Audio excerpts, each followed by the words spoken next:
তো গাইস আজি আমি আমাৰ ঘৰ গড়ালটোৰ কাম কৰি আছো বৰ্তমান কাম হৈ গল কম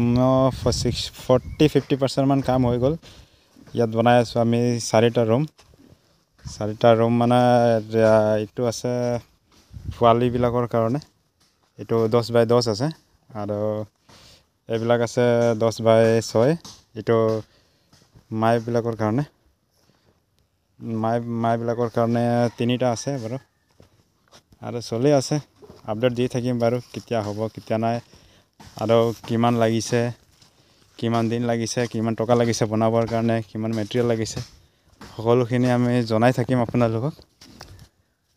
আৰু এইফালে পাইপৰ সিস্টেমটো দি দিছো বাৰু চাৰিটা ৰুমৰ চাৰিটা পাইপ আৰু কেনেকা বনাম আৰু ইফালে ওপৰত কেনেকা বনাম এইটো আপডেট দি থাকিম বাৰু আপোনালোকে থাকিব আৰু ইয়াত কাম চলি আছে এইটো মাটি ভৰাই আছো এতিয়ালৈকে ভৰোৱা হোৱা নাই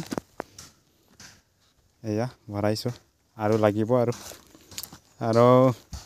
2 সপ্তাহ মানত কমপ্লিট হৈ যাব চাগে এয়া জায়গাটো কেনেকা আছে ইয়াত জায়গাটো ঠিক জায়গাত হৈছে নে হোৱা নাই জনাব প্ৰথম বাৰীটো বনাই আছো মই নিজে বনাই আছো বাৰু একো মিস্ত্ৰী লগোৱা নাই এয়া তো ঠিক আছে আৰু দূৰৰ পৰা দেখাই দিছো আপোনালোকক 1 মিনিট